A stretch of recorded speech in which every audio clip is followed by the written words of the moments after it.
Good evening. Tonight, ITV News Central can reveal details of a secret plan to sack Birmingham's striking bin workers without the approval of the city's elected councillors, seen in a leaked document obtained by our journalists. The file was drawn up by officials rather than politicians in March, describing dismissal as the most responsible course of action. It also suggests the council's unelected officers and commissioners should approve the plan themselves after the local elections and before a new administration was formed. That is despite the council telling ITV News Central last month that officers had never recommended dismissal. Tonight, in his first interview since leaving office, former council leader John Cotton claims officials pushed him towards sacking the workers and says he believes that was the intention of some all along. Unions have reacted angrily today, with Unite describing the file as stomach-churning. Our political reporter Lewis Warner joins us from outside the council house. Lewis, just to be clear, it is unelected council staff, not elected councillors, who wrote this report. Yes, this is the report, as you say, authored by those unelected council officials who, crucially, don't face much public scrutiny, unlike elected councillors, and they certainly don't face elections. And that's why some of the details in it have proved so controversial. This document also refers to commissioners, those senior civil servants who were imposed on Birmingham in the wake of its effective bankruptcy declaration of 2023.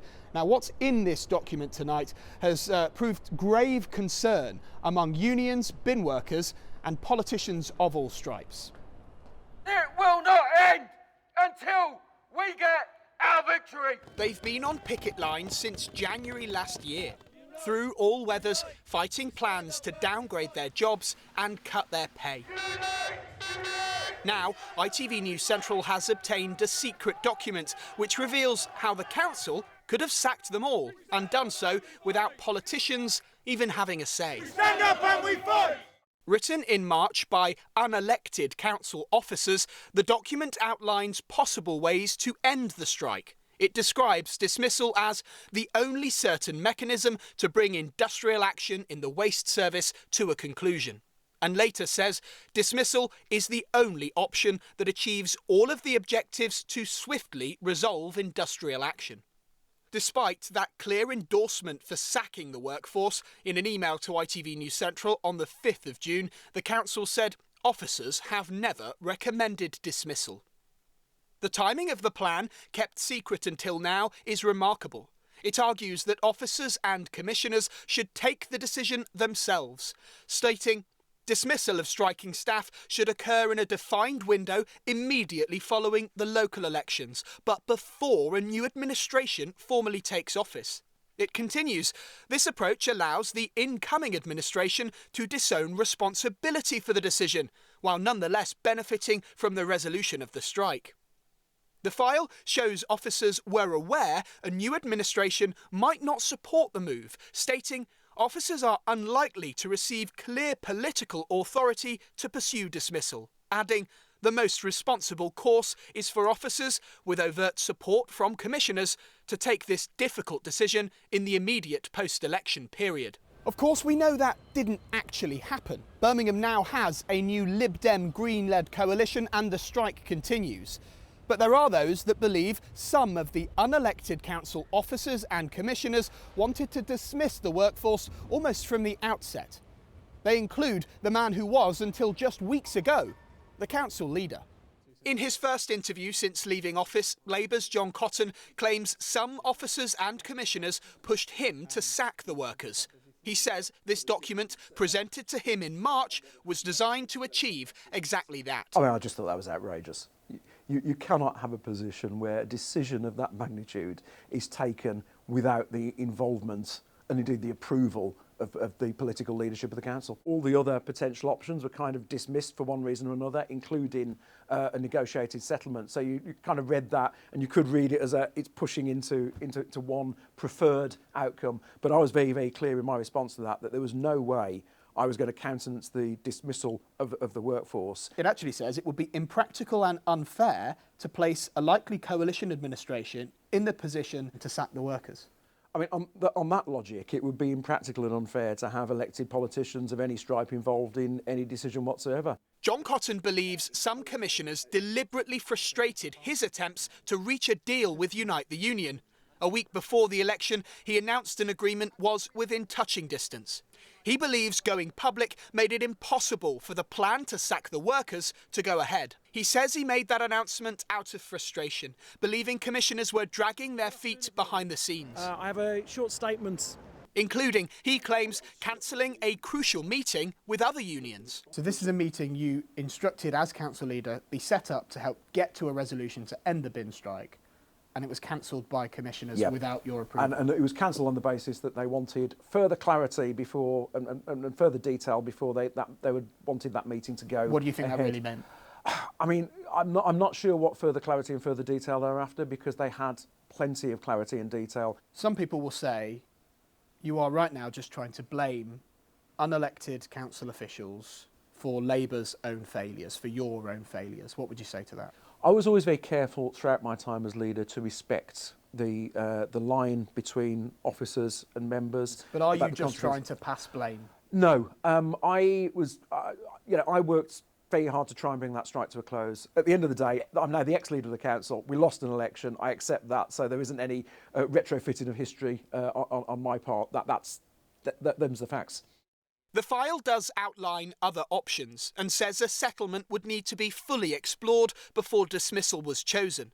But at one point it suggests making a low offer that the council knows Unite would reject anyway, saying it may provoke such a reaction that the council must be ready to initiate a strategy of dismissal. And similarly, the timely release of that information may deliver the result of the workforce desperate to return. We showed the document to one of the striking workers who stood to lose his job. It is an absolutely diabolical and upsetting thing to read and also see, and not only the effects that it would have on me, but you've got 250 people standing on the line. They would be jobless. They would have to worry about their home payments. They would have to worry about how they're going to pay their bills, and they've also got families as well.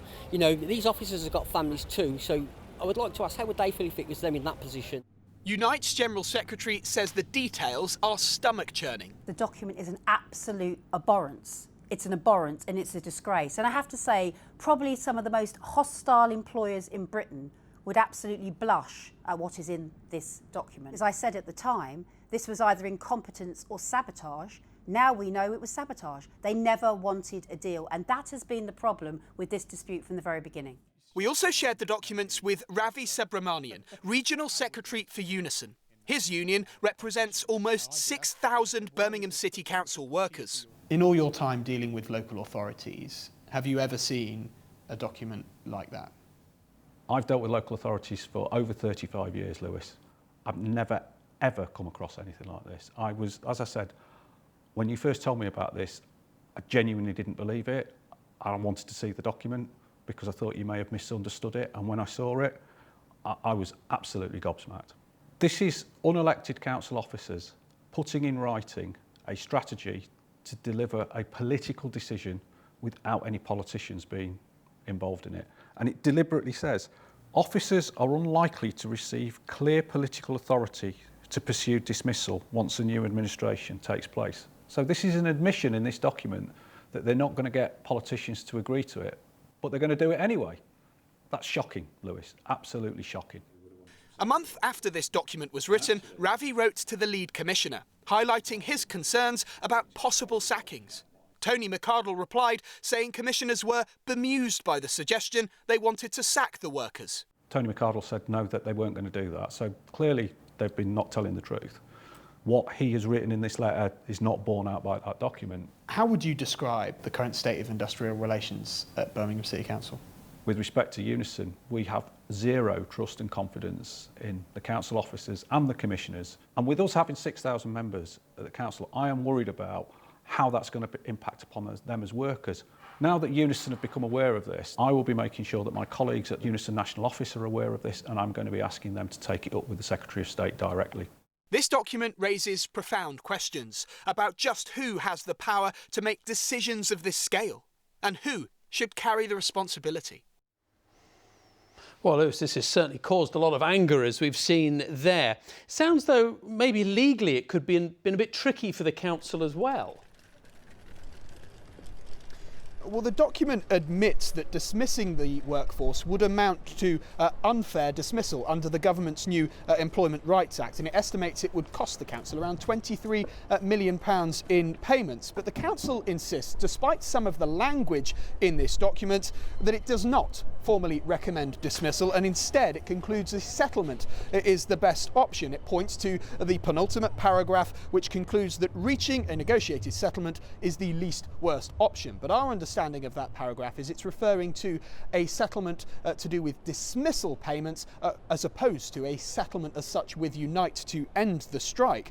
Now, Managing Director Joanne Roney said because the document is necessarily comprehensive, it is very easy for someone to cherry-pick lines from it to fit their own agenda.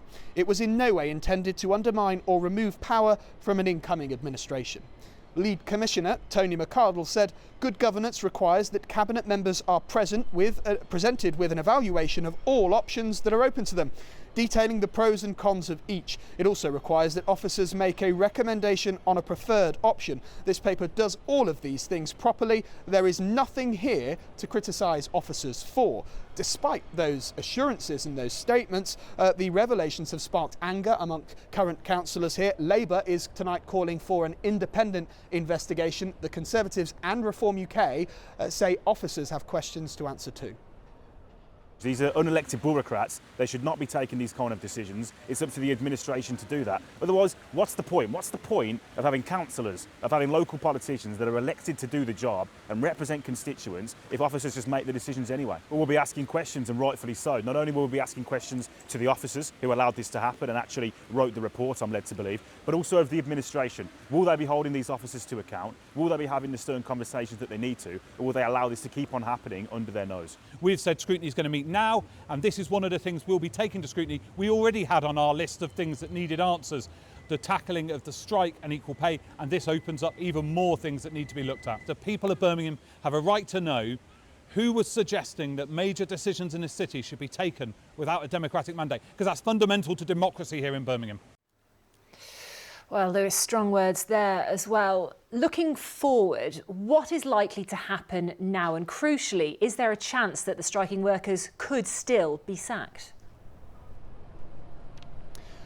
I'd say that's probably highly unlikely now, not least because Roger Harmer, the new Lib Dem leader of the council, told us in an interview sacking the workers would be a sign of failure. There's no political movement for him there to do the same.